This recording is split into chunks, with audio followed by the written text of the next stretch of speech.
Assalamualaikum warahmatullahi wabarakatuh. Selamat pagi saudara. Kita ketemu lagi di materi kita yang kedua, yaitu mengenai metodologi ekonomi Islam.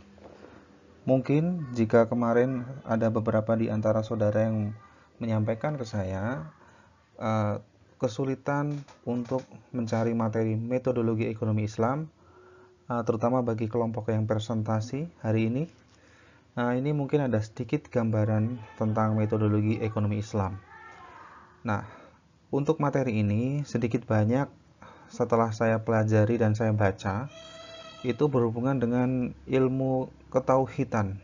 Nah, itu tentu saja sudah saudara ambil di semester awal, dan jadi nanti misal di tengah perjalanan saya menjelaskan ada sedikit miss atau mungkin ada yang kurang, saudara bisa koreksi saya di kolom komentar atau bisa saudara sampaikan di WhatsApp group. Nah, untuk yang presentasi nanti, mekanismenya sudah disampaikan ke saya seperti apa, dan apabila nanti ada perbedaan dalam saya menjelaskan dan teman saudara menjelaskan, saudara bisa sampaikan juga. Jadi kita ada kesamaan materi nanti untuk ke belakang.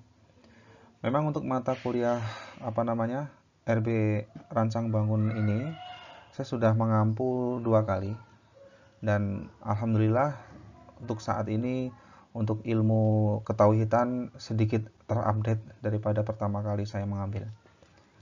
Nah, baik, tidak perlu lama lagi, kita mulai mata kuliah pada hari ini, dan pembelajaran pada pagi hari ini kita awali dengan membaca basmalah dulu bersama-sama. Bismillahirrohmanirrohim. Baik, terima kasih saudara. Semoga saudara bisa menerima transfer ilmu dari saya dan bisa menjadi tambahan ilmu dan amal saudara karena saudara sudah menyaksikan video ini dari awal sampai akhir. Untuk membahas tentang metodologi konvensional, itu adalah salah satu bagian dari metodologi ekonomi Islam. Jadi sebelum kita membahas tentang metodologi ekonomi Islam, kita akan mengupas dulu tentang metodologi seperti apa yang konvensional. Karena bank aja ada bank konvensional, ada bank syariah. Nah, untuk metode konvensional adalah Jadi kita membahas tentang secara umum. Jadi metode ini itu penggabungan dengan pendekatan rasionalisme dan empiris. Artinya apa? Metodenya itu didasarkan dengan rasa rasional atau pemikiran rasional, masuk akal. Kemudian empirisnya dari mana, itu bisa diteliti. Contohnya pada bank konvensional. Bank konvensional menganggap orang barat bahwa itu adalah sistem perdagangan, bukan sistem pinjam meminjam uang, tapi perdagangan. Apa yang diperdagangkan oleh mereka? Uang.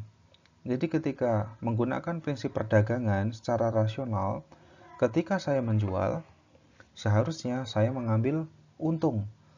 Dan ketika penjualan yang saya sewakan, dalam artian saya kreditkan, kemudian dikembalikan dengan cara terlambat, artinya telat bayar, maka akan dikenakan bunga atau denda. Nah, itulah yang dinamakan rasional, karena dengan prinsip konvensional, rasionalisme. Empirisnya dari mana? Empirisnya diteliti bahwa di bank, bahwa ketika orang sedang membutuhkan sesuatu, pasti orang tersebut akan mencari bantuan. Contoh, ketika saudara lapar, pasti secara empiris saudara akan mencari rumah makan, bukan mencari utangan karena nggak punya uang.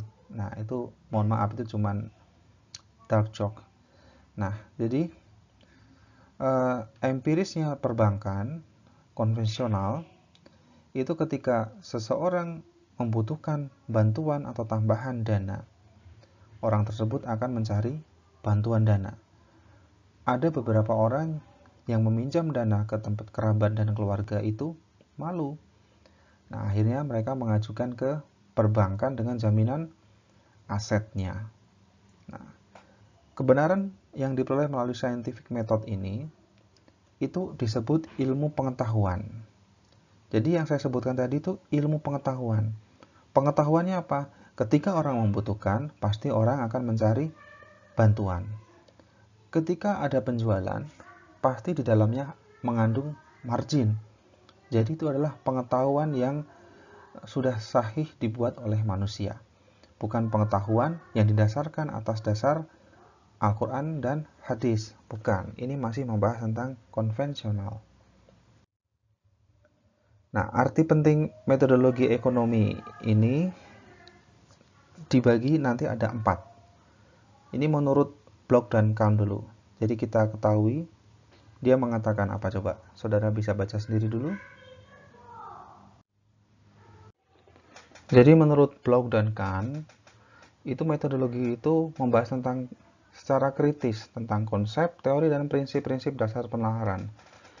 Yaitu begini gampangannya. Jadi ya kembali lagi, metodologi itu menurut dia itu membahas tentang sesuatu hal yang bisa dinalar atau dipikir secara akal sehat. Nah, apakah ada persamaan visi dengan kita? Ya silahkan kalau saudara berbeda. Ini kan menurut dia. Nah, baik, mari kita simak lagi yang berikutnya.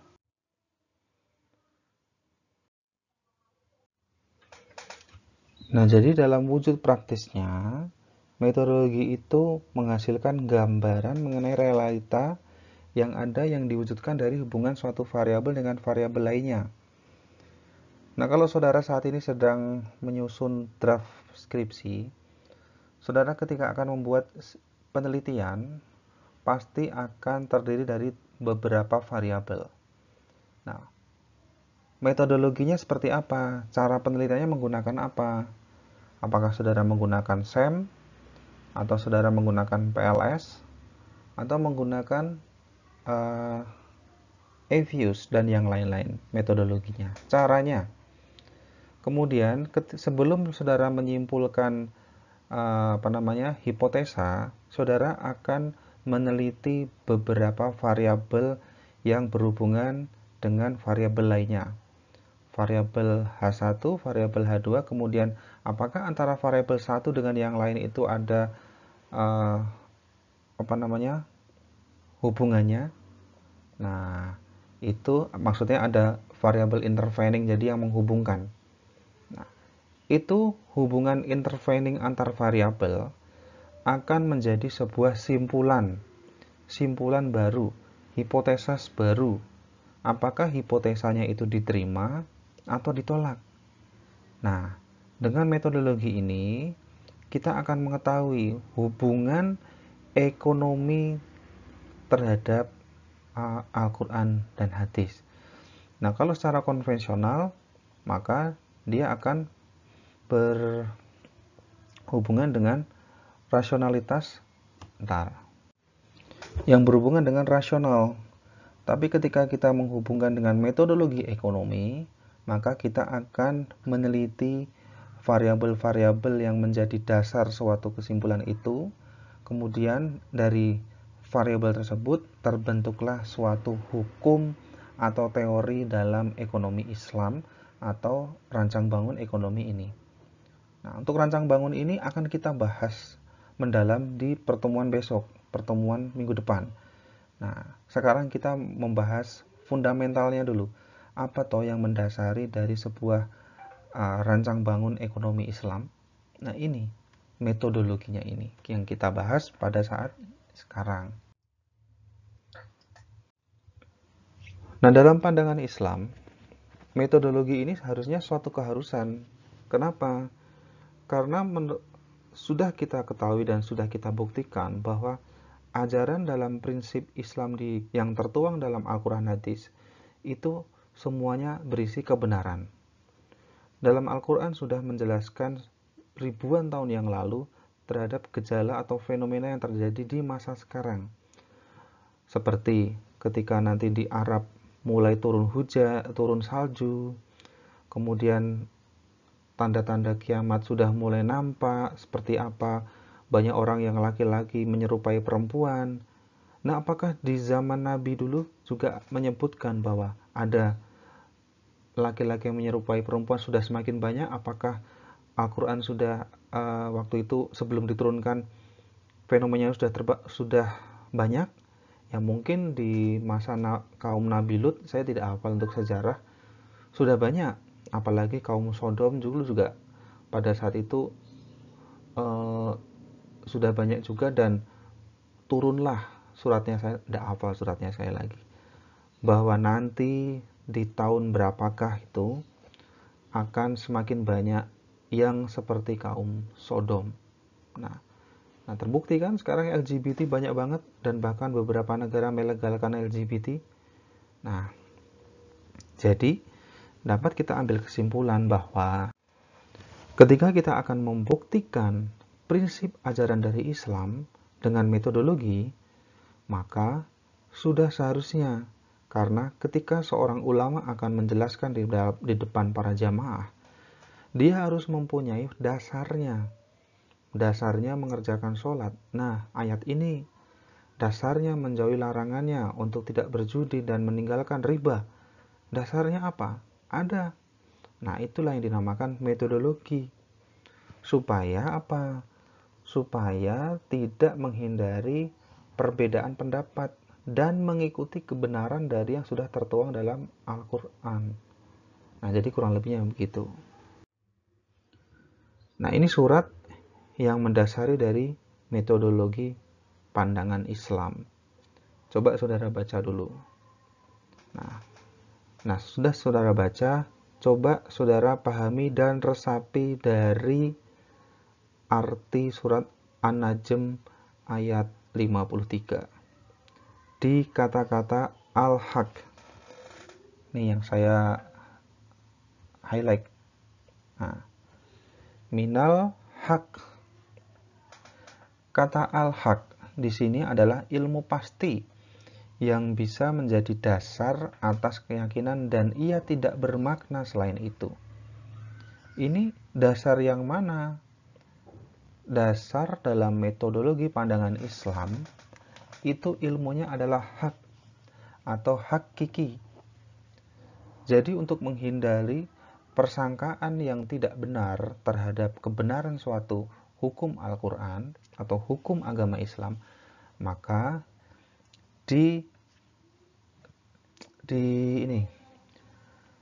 dijelaskan dan dikuatkan oleh ayat ini.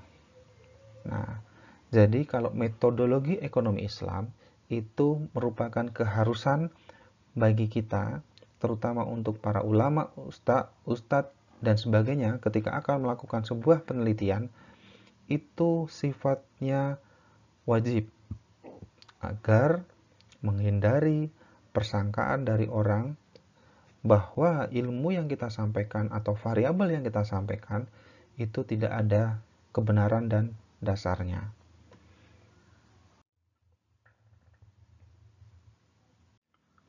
Ternyata ketika kita sedang menyusun metodologi ekonomi Islam, ada saja yang pro kontra. Nah, dalam penyusunan metodologi ekonomi Islam itu sebenarnya tidak sederhana. Nah, menurut sumber yang saya dapatkan itu ada dua problematika utama. Yang pertama, yaitu menempatkan wahyu Allah dalam pembentukan ilmu pengetahuan. Kebenaran wahyu bersifat dogmatis, sedangkan ilmu pengetahuan bersifat verifikatif.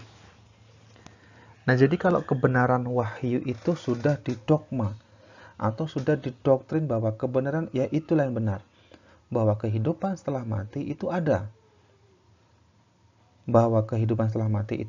dan nanti akan ditanya oleh malaikat ketika 15 langkah terakhir dari pelayat terakhir, maka datanglah malaikat yang akan menanyakan amal buruk kita. Itu dogma. Saudara memang harusnya percaya, ya itulah kebenarannya, tidak bisa menyangkal dan tidak bisa menghindari dari pernyataan itu. Tapi kalau ilmu pengetahuan harus menjadi verifikatif dulu. Buktinya mana? Kalau meninggal itu ada kehidupan setelah kematian, dan ketika ditanya dan kita bisa menjawab siapa Nabi Muhammad, maka kita akan selamat dari siksa kubur dan tidur kita selayaknya pengantin. Buktinya mana? Bagaimana cara memverifikasi? Verifikasinya gimana? Apakah kita harus mati dulu? Ketika sudah mati, ternyata benar. Terus kita mau menyampaikannya bagaimana? Nah, jadi ilmu pengetahuan itu tidak bisa disamakan dengan kebenaran wahyu Allah. Wahyu Allah sudah tertuang dalam Al-Quran dan sikap kita untuk mempercayai dan mengikuti apa yang sudah tertuang dalam Al-Quran. Kalau ilmu pengetahuan, ya beda porsi. Porsinya kalau pengetahuan ya khusus untuk pengetahuan. Misalkan untuk membuktikan virus corona ini, maka kita harus memverifikasi. Verifikasinya dari mana? Begini, kenapa sekarang tiba-tiba antivirus Sinovac itu sudah ditemukan dalam kurun waktu 8 bulan dari sejak virus corona beredar di dunia. Bahkan untuk virus Ebola, influenza, dan sebagainya itu membutuhkan beberapa tahun, 5 tahun. Kalau tidak salah influenza itu sejak di Spanyol dulu, itu kurang lebih 5-10 tahun baru ketemu antivirusnya. Dan ini kok dengan serta-merta dalam kurun waktu 8 bulan seperti menciptakan virus komputer, kemudian antivirusnya terbit. Seperti ada hukum penawaran dan permintaan. Nah, kita harus bisa memverifikasi apakah penemu virus itu adalah pembuat virus. Nah, itu pengetahuan. Tapi kalau kita orang umat beragama bahwa mengatakan bahwa virus corona datangnya dari Allah untuk menguji kita seberapa tebal keimanan kita dan seberapa percayanya kita terhadap ujian yang diberikan oleh Allah kepada kita. Dan selalu kita bisa mengambil hikmah di balik cobaan tersebut. Nah, kalau dua hal itu disatukan dan dipertemukan, maka menjadi berbenturan karena porsinya beda. Nah, jadi contohnya seperti itu.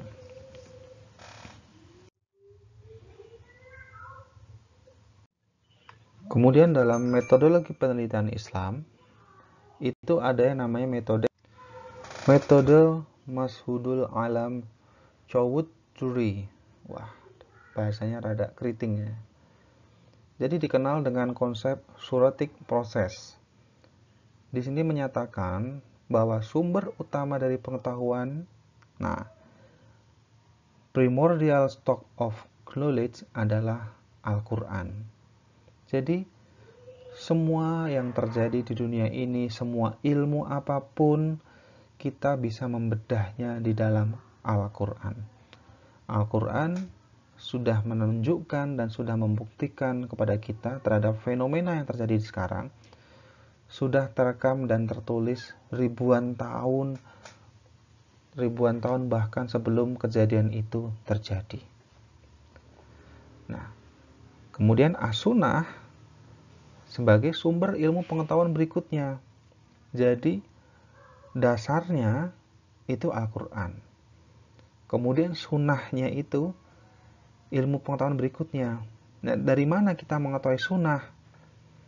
Nah, dari ajaran yang diberikan oleh Nabi. Misalkan ketika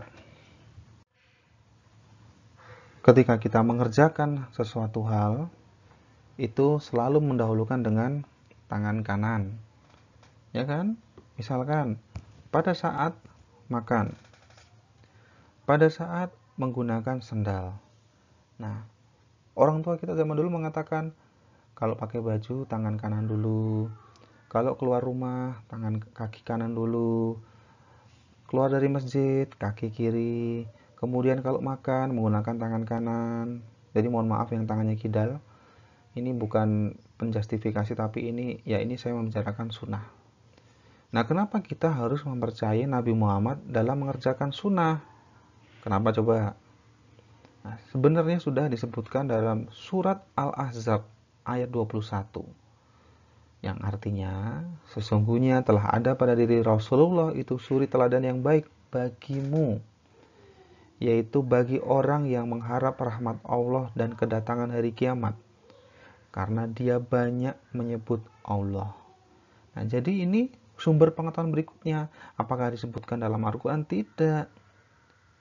Nah, melalui istri Nabi, kalau tidak salah ya, tolong dikoreksi kalau benar, Siti Aisyah, dia merekam segala macam amaliyah yang dikerjakan oleh Nabi Muhammad dan disampaikan kepada Ali.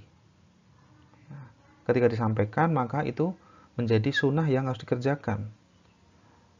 Contohnya, ketika mendapati orang berbohong, ya seharusnya kita harus menyampaikan bahwa berbohong itu adalah sesuatu hal yang dibenci oleh Allah. Jadi segera bertobatlah, karena kebohongan itu adalah tipu daya setan.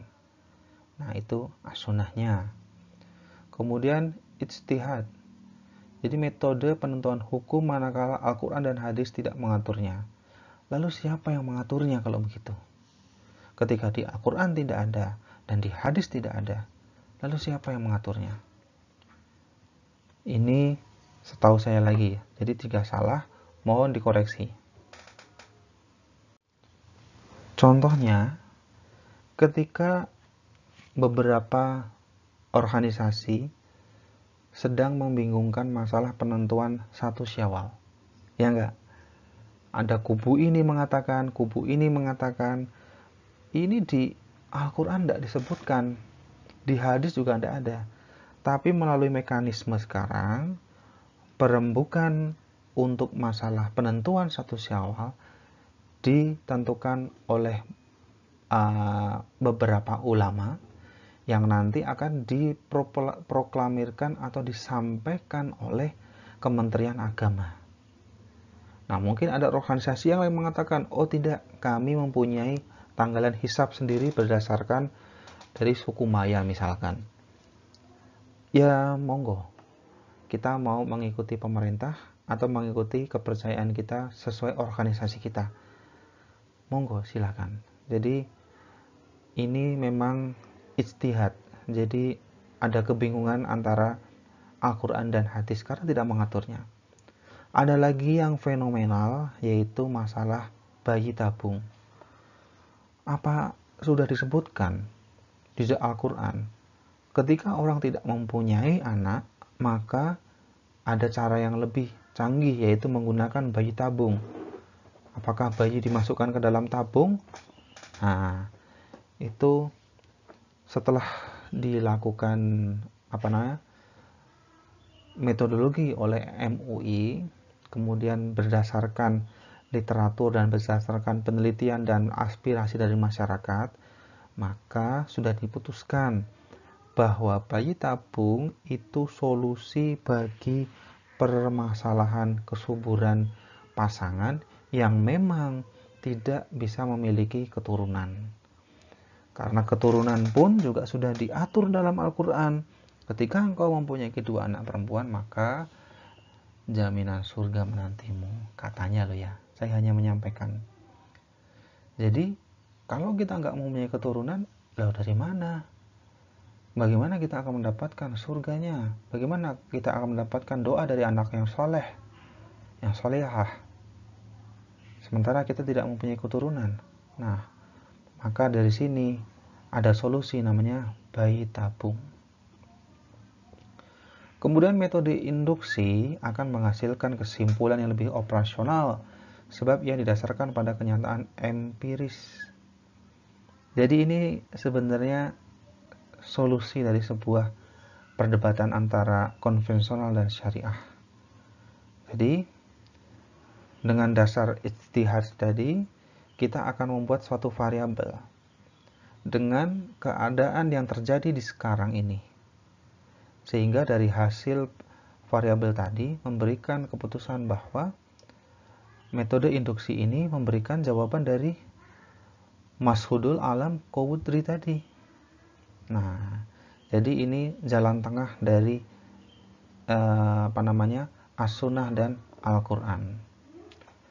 Selanjutnya, elaborasi dari Al-Quran, As-Sunnah, Selanjutnya itu nanti kita maksudnya akan membahas tentang elaborasi dari Al-Quran, As-Sunnah dengan pemikiran yang terjadi dan penemuan oleh manusia. Nah, seperti yang permasalahan satu Syawal, kemudian permasalahan bayi tabung tadi contohnya. Ada lagi dari elaborasi yang contohnya masih berhubungan dengan ijtihad. Contohnya yang makin tren pada saat ini yaitu mengecat rambut. Mengecat rambut itu adalah penemuan manusia, bukan diatur dalam Al-Quran. Kalau mengecat warna pirang mungkin masih diperbolehkan, tetapi yang mengecat warna hitam, warna yang sudah kekal menjadi dasar kita kalau lahir ya kulitnya rambutnya hitam. Apakah diperbolehkan? Ada yang mengatakan makruh. Nah, siapa yang mengatakan? Ulama Hanabilah, Malikiyah, dan Hanafiyah kalau mengatakan mengecat rambut dengan warna hitam itu hukumnya makruh, kecuali bagi orang yang akan berperang, karena ada ijma yang membolehkannya. Loh, kenapa kok berperang kok boleh dicat warna hitam? Nah, jadi ceritanya zaman dulu ketika pejuang muslim akan melakukan berperang, itu mereka akan menyemir rambutnya dengan warna hitam. Kenapa? Supaya tentara musuh itu mengetahui bahwa tentara Islam masih muda-muda, ya enggak? Karena rambutnya hitam, padahal sudah tua dan rambutnya ubanan. Jadi ini adalah strategi perang. Nah, kalau saudara yang dicat warnanya pirang, motifnya apa? Apakah mengikuti model dari barat? Apakah saudara mau ada syuting dan pemotretan? Atau mungkin malah berperang, mengatakan bahwa negara Indonesia sudah dikuasai oleh negara asing. Kenapa? Karena warga negaranya rambutnya pirang semua, jadi tidak jadi diserang karena sudah mengikuti budaya barat. Nah, jadi macam-macam gitu loh. Jadi kesimpulannya, mengecat rambut warna hitam itu hukumnya haram. Kesimpulannya ya, yang menyimpulkan itu ya ulama pada saat ini. Kecuali untuk orang yang akan berperang dan untuk pasangan suami istri yang ingin tampil baik di depan pasangannya. Jadi tampilnya di depan pasangannya aja. Ketika keluar rumah ya hitamnya dilunturin. Kan nanti yang menonton orang lain. Nah, apakah sanggup seperti itu? Nah, itu contoh dari elaborasi Al-Quran, As-Sunnah dengan pemikiran dan penemuan manusia.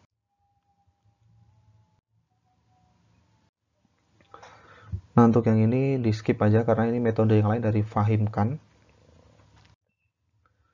Nah, ini dasar dari apa yang sudah saya jelaskan tadi.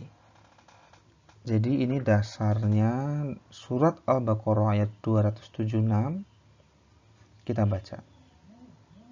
Allah memusnahkan riba dan menyuburkan sedekah. Dan Allah tidak menyukai setiap orang yang tetap dalam kekafiran dan selalu berbuat dosa.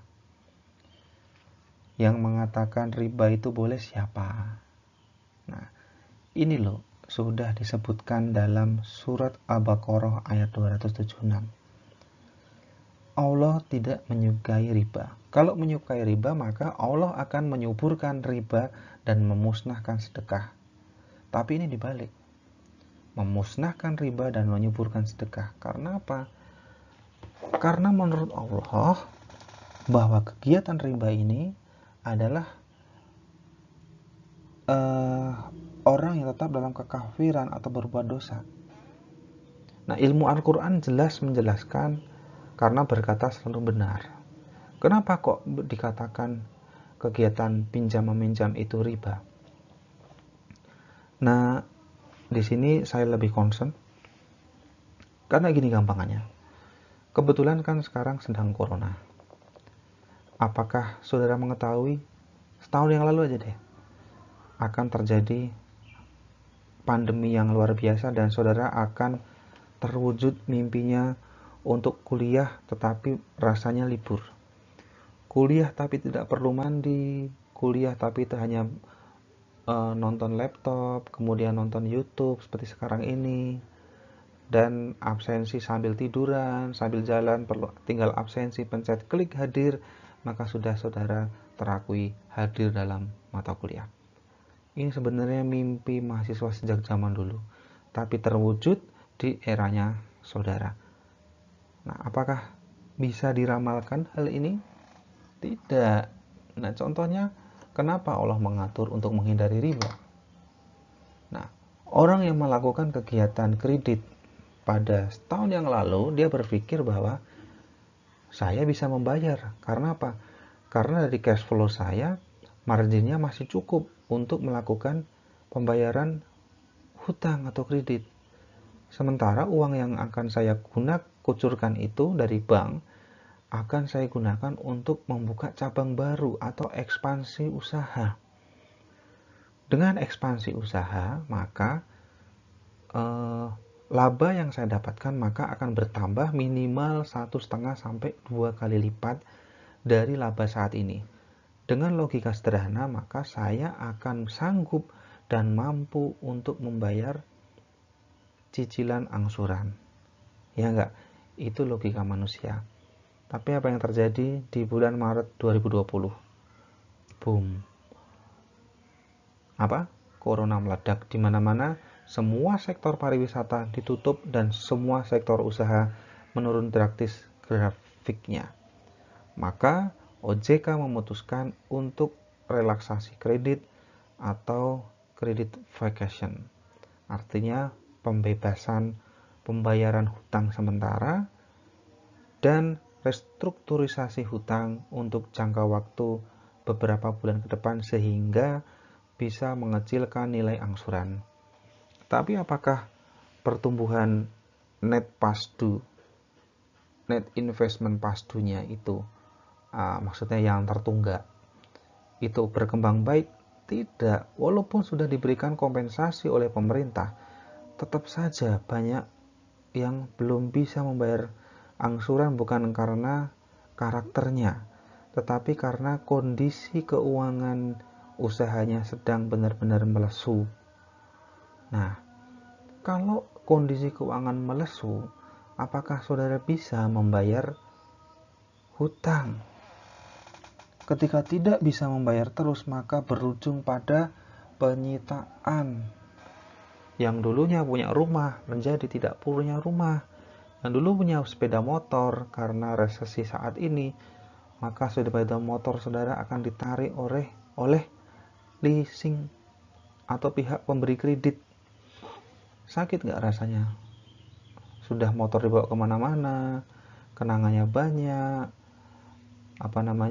pernah jatuh bersama dengan motornya, tiba-tiba dia pergi begitu saja meninggalkan saudara, bukan karena saudara jual, tapi ditarik oleh kolektor. Nah, itu Allah sudah mengetahui sejak ribuan tahun yang lalu bahwa riba itu harus dimusnahkan karena termasuk golongan orang yang kafir. Dalam Al-Quran mengatakan bahwa sumber perdagangan adalah komoditasnya itu barang. Zaman dulu orang menginginkan sesuatu dengan barter. Tapi orang Persia datang mengatakan bahwa alat tukar yang baru itu adalah uang atau uang logam. Uang ada nilainya, sehingga tidak perlu bertukar barang karena kadang nilainya dengan yang satu dengan yang lain itu ketika ditukar nilainya tidak sepadan. Maka perlu alat pembentuk nilai, yaitu uang logam. Nah, jadi uang logam itu adalah alat tukar, alat pembayaran, bukan komoditas perdagangan. Jadi kalau komoditas perdagangan itu adalah uang dan di situ ada bunganya, maka bertambah banyak pula dosa yang dia dapatkan. Jadi saya bukan menjustifikasi, bukan mempunish tentang seseorang yang mempunyai hutang, tetapi ini refleksi diri juga bagi saya agar segera keluar dari lembah hutang. Insya Allah bulan depan selesai, bukan karena selesai masa pembayaran, tetapi saya selesaikan dengan cara melepaskan aset supaya saya lepas dari jerat hutang. Jadi ini saya bukan menyombongkan diri, tapi ini merefleksi diri bahwa setiap orang mempunyai permasalahan dan mempunyai waktu untuk mendapatkan hidayah masing-masing. Baik, mari kita lanjutkan lagi. Ini kurang lebihnya juga sama. Jadi intinya apa yang sudah tertuang dalam Al-Quran itu adalah kebenaran yang hakiki kalau bahasa sekarang, yang harus saudara percayai. Nah, baik, kita lanjutkan lagi. Ini perbedaan metodologi ekonomi Islam dengan konvensional menurut Fahim Khan. Nah, silakan saudara baca dulu sebelum saya jelaskan. Nah, jadi untuk ekonomi Islam dan konvensional, jadi ini artinya konvensional ya, ini konvensional, bukan konvensional. Nah, Islam itu paradigmanya atau frameworknya itu sudah pasti baku dan tidak dapat dirubah. Bagaimana mungkin saudara akan merubah isi dari Al-Quran? Siapa saudara? Sedangkan Nabi yang paling mulia aja tidak ada kewenangan untuk merubah.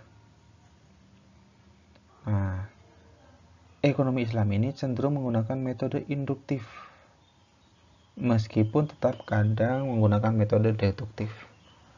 Jadi induktif itu ya sudah, kebenarannya sudah dapat dipastikan. Kenapa masih ada metode deduktif juga? Karena yaitu sesuai dengan perubahan zaman, maka kebutuhan akan dasar dalam metodologi Islam ini berbeda.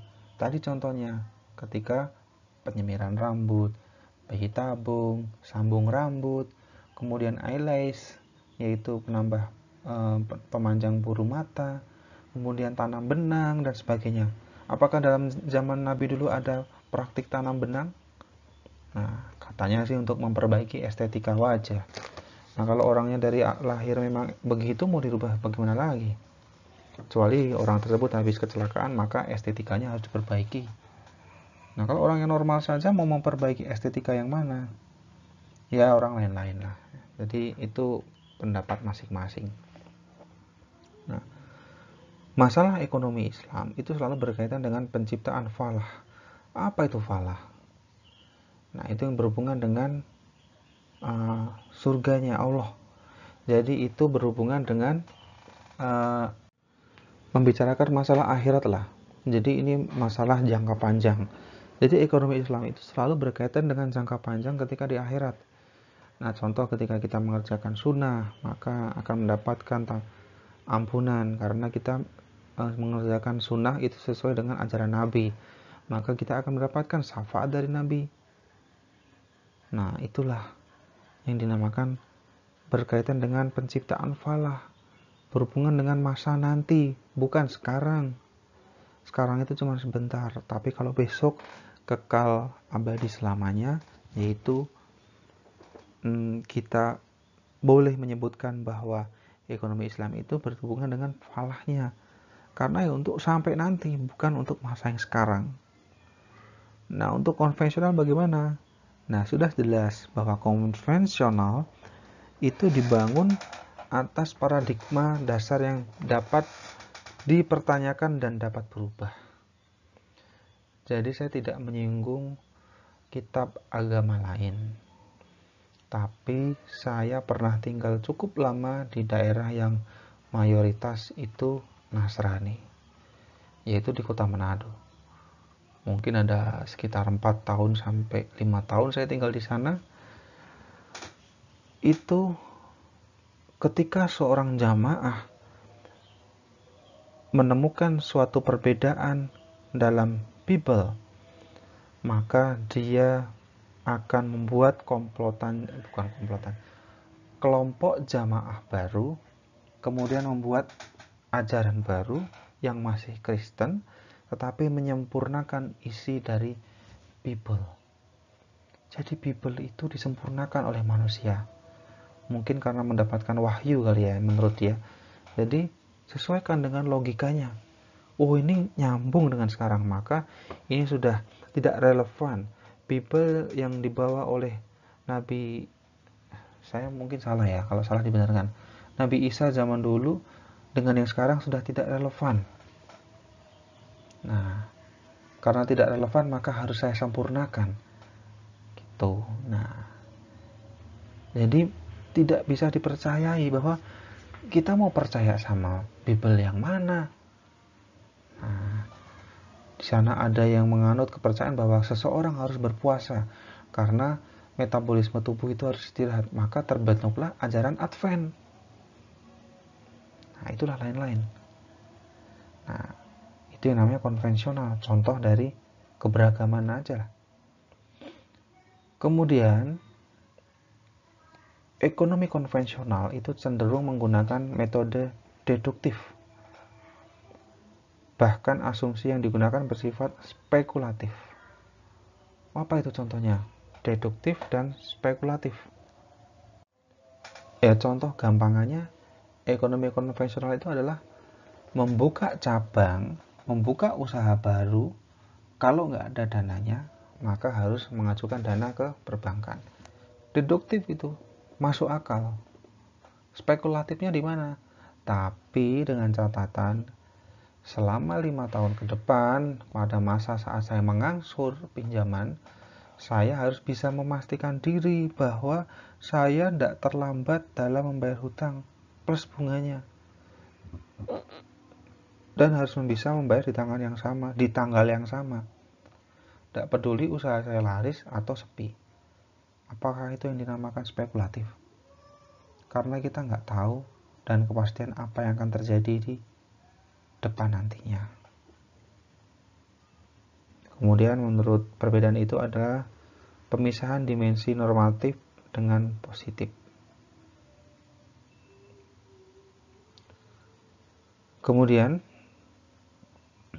disiplin ilmunya dari konvensional itu cenderung positif. Kok positif terus?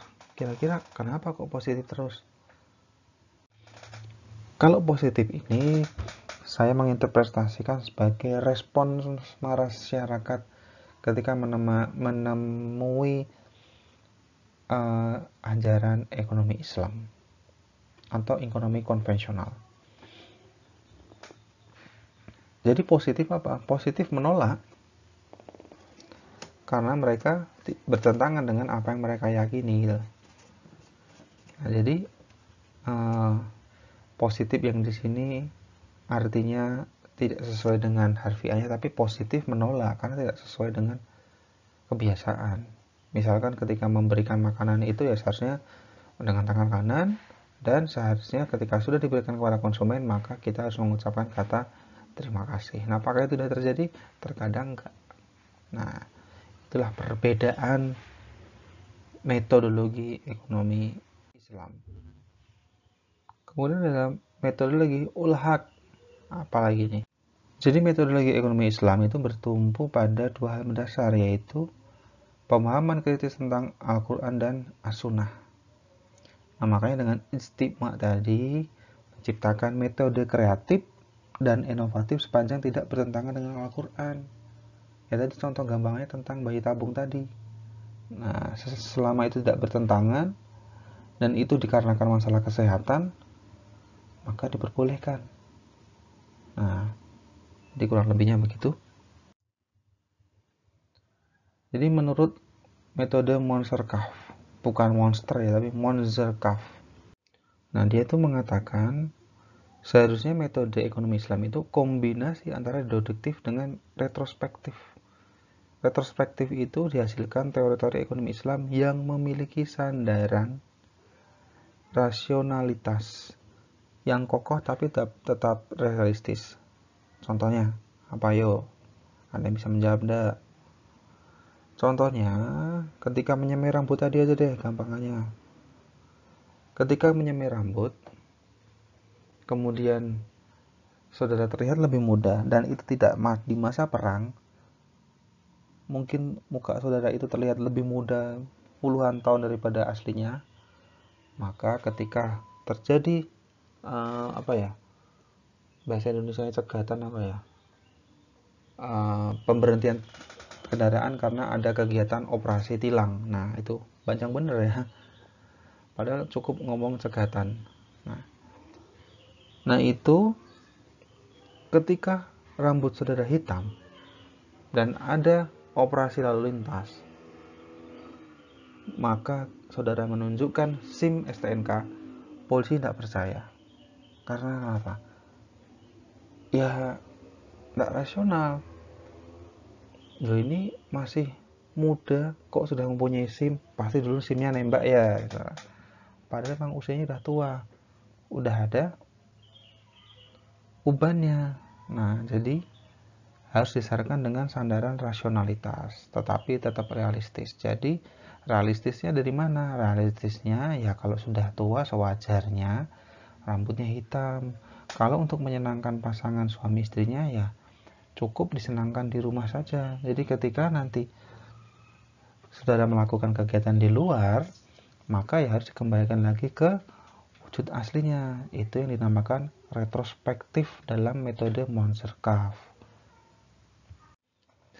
Baik, kita selanjutkan ke slide selanjutnya. Jadi untuk metode Zarco ini ada 2.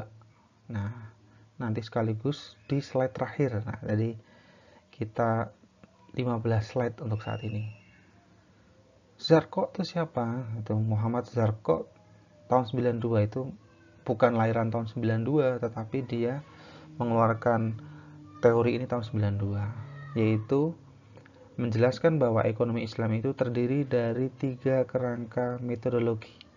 Yang pertama yaitu presumption and idea, atau ide prinsip dasar dari ekonomi Islam. Jadi ide ini bersumber dari mana? Dari Al-Quran, Sunnah, dan Fikih Al-Maqasid. Nah, kemudian ide ini nanti akan diturunkan menjadi pendekatan yang ilmiah dalam membangun kerangka berpikir dari ekonomi Islam itu sendiri. Jadi ketika akan membuat suatu pemikiran ekonomi Islam, itu akan melakukan riset dan menggabungkan variabel yang terjadi di masa sekarang. Kemudian variabel-variabel tersebut akan dibandingkan dengan Al-Quran, apakah bertentangan atau tidak. Nah, itu yang dinamakan presumption. Kemudian yang kedua yaitu nature of value judgment, atau pendekatan nilai dalam Islam terhadap kondisi ekonomi yang terjadi. Jadi pendekatan ini berkaitan dengan konsep utility dalam Islam. Nah, mungkin yang berkaitan dengan ini adalah konsep berdagang. Konsep berdagang dalam nature of value judgment itu ketika berdagang seharusnya ada adab dalam perdagangan. Adabnya seperti apa? Yaitu tidak mengurangi timbangan, menyampaikan bahwa barang yang akan kita jual dan sampaikan kepada konsumen itu memang sudah tidak layak. Sampaikan kondisi yang sebenarnya. Nah, ini berkaitan dengan utilitas. Jadi berkaitan dengan kondisi ekonomi yang terjadi. Apalagi kondisi ekonomi yang terjadi? Contohnya pada masa resesi sekarang. Pada masa resesi sekarang, bahwa menjual aset yang dimiliki oleh orang tua itu mungkin hukumnya tidak benar, karena menjual aset punya orang tua loh. Berarti mendahului kepentingan orang tua. Tetapi kepentingan penjualan aset ini untuk menuntaskan kewajiban hutangnya dia. Sementara menuntaskan kewajiban hutang adalah melepaskan diri dari praktek riba, dan itu memang sudah diatur dalam Al-Quran yang tadi sudah saya sebutkan di awal. Nah, jadi mungkin menyesuaikan dengan ekonomi yang terjadi pada saat ini. Nah, yang terakhir yaitu positive part of economic science. Jadi ini menjelaskan tentang realita ekonomi dan bagaimana konsep Islam bisa diturunkan dalam kondisi nyata atau real melalui 3 pendekatan tadi. Nah, konsep Islam apa yang nyata, real, dan bisa diwujudkan tadi? Ya, kita ngambil contoh yang bayi tabung tadi. Konsepnya jelas, ingin memperbaiki keturunan atau menambah keturunan, karena keturunan itu akan meneruskan perjuangan kita dan nantinya akan menjadi anak yang soleh yang mendoakan kita, dan sebagai tabungan akhirat kita. Nah, itu harus bisa menjelaskan tentang realita ekonomi dan konsepnya. Realitanya bagaimana? Ada yang mengatakan realita ekonomi mengatakan bahwa praktek bayi tabung adalah praktek bisnis. Kenapa bisnis? Sekali injek, maka membutuhkan 25 juta. Apakah itu tidak dinamakan bisnis atau menjual kehidupan? Oh iya, jadi kalau melakukan kegiatan bayi tabung itu ada mungkin berapa kali tembakan. Ya, saya tidak perlu menjelaskan. Tetapi namanya injectionnya itu bisa 2-3 kali untuk memasukkan ke dalam titik-titik ke dalam sel telurnya tadi. Sekali injek, sekali tembakan itu variasi, ada 25 sampai 50 sampai 75, dan itu kemungkinan berhasilnya tidak 100%. Masih ada campur tangan dari Allah Subhanahu wa taala yang menghidupkan sel tadi. Nah, apakah realita ekonominya itu mengatakan bahwa ini adalah suatu bisnis? Tidak. Tetapi kita melakukan kombinasi dari ketiga metodologi tadi, bahwa ini adalah murni untuk memperbaiki keturunan karena sudah sekian tahun tidak memiliki keturunan, maka diperbolehkan. Nah, jadi begitu tentang metodologi ekonomi Islam yang saya bisa berikan ke saudara. Mungkin masih banyak kekurangan dari beberapa aspek. Saya mohon maaf, karena juga saya masih dalam taraf belajar. Jika saudara ingin melengkapi, saya persilahkan, dan bisa saudara berikan tambahan masukan sekali lagi di kolom komentar. Nah, untuk penugasan nanti akan saya berikan instruksinya melalui Google Classroom, dan silakan saudara kerjakan sebaik-baiknya dan diusahakan tidak terlambat. Baik, terima kasih atas kesediaan waktunya saudara meluangkan waktu kurang lebih 50 menit ini.